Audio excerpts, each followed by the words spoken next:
2.5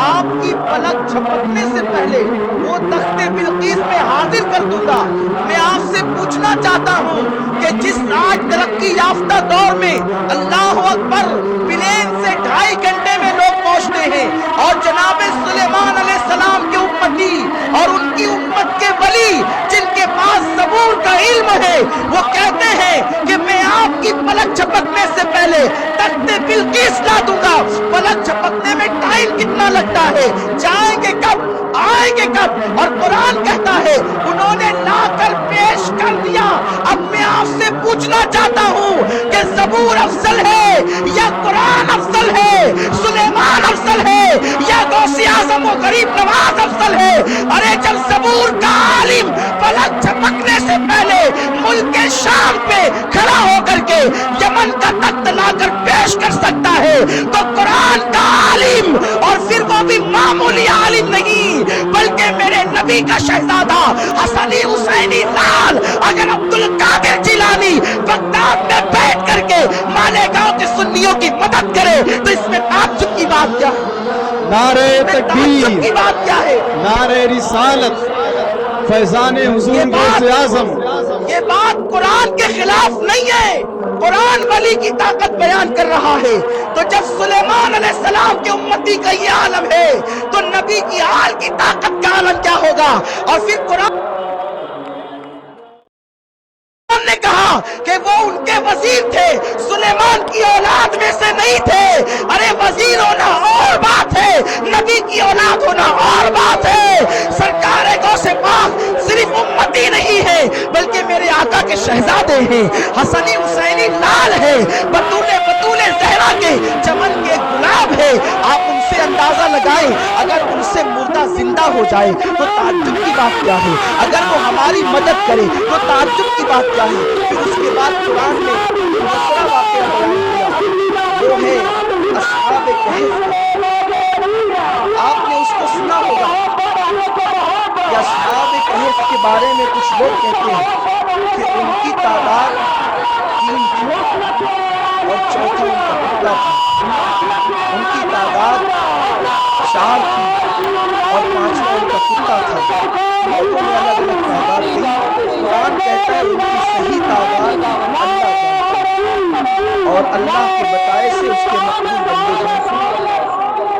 وہ نوجوان تھے، توجہ فرمائیں، حضرت عیسیٰ علیہ السلام کی امت کو، اور وہ اپنا ایمان بچانے کے لیے، صرف اپنا ایمان بچانے کے لیے، توجہ آپ کی، توجہ فرمائیں، قرآن کی روشنی میں عرض کریں، اپنا ایمان بچانے کے لیے رات کی تاریکی میں غار میں جانے لگے، اور مختصر یہ کہ کتا بھی ان کے ساتھ ہوتا۔ حضرت سیدنا شیخ عبدالوہاب شعرانی رحمۃ اللہ تعالیٰ نے اپنی کتاب میں فرماتے ہیں کہ جب وہ کتا ان کے ساتھ جانے لگا تو ان لوگوں نے اس کتے کو گایا، کیونکہ کتا کوئی اندھیرے میں ایسی شے دیکھتا ہے جو مشہور ہے تو اس کو دیکھتا ہے، وہ بھوک کر کے ان کو ڈھونڈا ہے۔ مگر آپ توجہ فرمائیں کہ جس وقت اس کو گوہرا رہے تھے، ڈرا رہے تھے، وہ اپنا ایمان بچانے والے ہو گیا۔ تو عبداللہ ابن عباس کے حوالے سے امام شعرانی فرماتے ہیں کتا اپنے پیچھے کے پیروں پر کھڑا ہوا اور آگے کے پیروں کو اس نے ہاتھوں کی طرح لیا، اور اس نے زبان حال سے کہا، اے اللہ والوں، مجھے اس خوف سے بھگاتے ہو کہ میں بھوکوں گا، مگر مجھے پتا ہے کہاں بھوکنا چاہیے اور کہاں نہیں بھوکنا چاہیے۔ آپ مجھے اپنے ساتھ لے لیں، میں بھوکوں گا۔ آپ اندازہ فرمائیں ولی کے مقام کا کتے میں بھی ولی کی شان ہے، یہ میں نہیں کہتا، حضرت شیخ عبدالوہاب شعرانی فرماتے ہیں عبداللہ ابن عباس کے حوالے سے کہ اس کتے نے کہا کہ مجھے آپ کے ساتھ چلنا ہے۔ المختصر یہ کہ وہ 309 سال تک وہ اولیاء اس میں سوتے اور کتا وہاں بیٹھا۔ اللہ پاک نے قرآن میں اس کتے کے جنتی ہونے کا، قرآن پاک میں اس کتے کے جنتی ہونے کا ذکر فرمایا کہ اس کو اللہ قیامت کے دن انسان کی شکل عطا کرے۔ کو بلا عذر شرعی پالنا جائز ہے۔ وہ کتا اگر گھر میں آ جائے تو رحمت کے فرشتے ناراض ہو کر چلے جائیں۔ وہ کتا جس کی موجودگی اللہ کی رحمت کے فرشتوں کو روک دیتی ہے، آپ اندازہ فرمائیں اس کتے کو جس کی گندگی اور جس کا رحمت سے دور ہونا یہ حدیث میں تواتر کے ساتھ آیا ہے، مگر ایک کتا ایسا گندا ہے، غلیظ ہے، اس کی فطرت میں کتا پن ہے، مگر اللہ نے اس کتے کو جنتی ہونا فرمایا اور ان اولیاء کو غار میں سونا اپنی نشانیوں میں سے نشانی فرمایا۔ اب آئیے قرآن کی اس روشنی میں ہمارے غوث کی شان کو دیکھیں۔ ارے جو صرف اپنا ایمان بچانے کے لیے غار میں جا کر چھپتے ہیں، صرف اپنا ایمان بچاتے ہیں، تو اس اولیاء اللہ کی چوکھٹ پر بیٹھنے والا کتا بھی جنتی ہو جاتا ہے۔ اور ہمارے غوث شیخ عبد القادر جیلانی نے صرف اپنا ایمان نہیں بچایا بلکہ انہوں نے دین کو نئی زندگی عطا کر دی۔ وہ محی الدین ہے، دین کو زندہ کرنے والے ہیں۔ وہ ارشاد فرماتے ہیں ایک دن میں ایک راستے سے جا رہا تھا، میں نے دیکھا ایک کمزور انسان ہے، ایک ناتواں انسان ہے، ایک انتہائی مریل انسان ہے، اور وہ مجھے پکارتا ہے کوئی میری مدد کرو، کوئی میری مدد کرو۔ مدد کے لیے کوئی آواز دیتا ہے مگر کوئی اس کی طرف توجہ نہیں کرتا۔ شیخ فرماتے ہیں میں اس کی طرف گیا اور اس کا ہاتھ میں نے اپنے ہاتھ میں لیا، جیسے اس کا ہاتھ میں نے اپنے ہاتھ میں لیا اس کی کمزوری جاتی رہی، اس میں طاقت آتی رہی، حتیٰ کہ وہ ایک تناور نوجوان کی طرح، ایک کھوکھرو نوجوان کی طرح اٹھ کر کے کھڑا ہو گیا۔ اب وہ تندرست ہو گیا، چاق و چوبند ہو گیا۔ اس کے ماتھے پر جو مایوسی کی لکیریں تھی وہ خوشیوں میں بدل گئی، اس کے چہرے پر جو زردی تھی وہ سرخی میں بدل گئی، اس کے چہرے پر جو ملال تھا وہ حسن میں تبدیل ہو گیا۔ میں اس کو دیکھ کر کے حیران رہ گیا کہ چند لمحات پہلے یہ تو بالکل مریل سا تھا، بالکل افسردہ سا تھا، بالکل ملال اس کے چہرے پر تھا، یہ حسن و جمال کا پیکر بن گیا، یہ طاقتور نوجوان کی شکل میں کھڑا ہو گیا۔ تو میں نے پوچھا تو کون ہے؟ اس نے کہا عبد القادر، میں تمہارے نانا کا دین تھا اور میں سسک کر مرنے کے قریب تھا، میں لوگوں کو مدد کے لیے پکار رہا تھا، جس نے میری مدد نہ کی اور تم نے میری مدد فرمائی اور گویا کہ تم نے مجھے مرنے سے بچا لیا۔ عبد القادر، آج کے بعد دین دنیا تم کو محی الدین کے لقب سے یاد کرے گی، دین کے زندہ کرنے والے کے لقب سے یاد کرے گی۔ میں پوچھنا چاہتا ہوں جو غوث اعظم کے پکارنے پر ہم پر شرک کا فتویٰ لگاتے ہیں، ارے ہم کیا غوث کو پکارے؟ ہمارے دین اسلام نے غوث اعظم کو مدد کے لیے پکارا ہے اور میرے غوث نے دین کو ہاتھ پکڑ کر نئی زندگی عطا فرما دی ہے۔ میرے آقا صلی اللہ علیہ وسلم کے دیوانوں، اور پھر ذرا سوچو تو صحیح، حضرت عیسیٰ علیہ السلام کے وہ امت کے، حضرت عیسیٰ علیہ السلام کی امت کے وہ نوجوان جو اپنا ایمان بچانے کے لیے غار میں چھپتے ہیں، اللہ اکبر، ان کی چوکھٹ پر بیٹھنے والا کتا جنتی ہو جاتا ہے۔ اور نبی کے شہزادے سرکار غوث پاک سے اگر ہم سنی محبت کریں تو ہمیں جنت میں جانے سے دنیا کی کون سی طاقت روک سکتی ہے؟ میرے پیارے آقا صلی اللہ علیہ وسلم کے پیارے دیوانوں، تو قرآن ولیوں کی مخالفت نہیں کرتا، قرآن تو اولیاء کی محبت کا درس دیتا ہے۔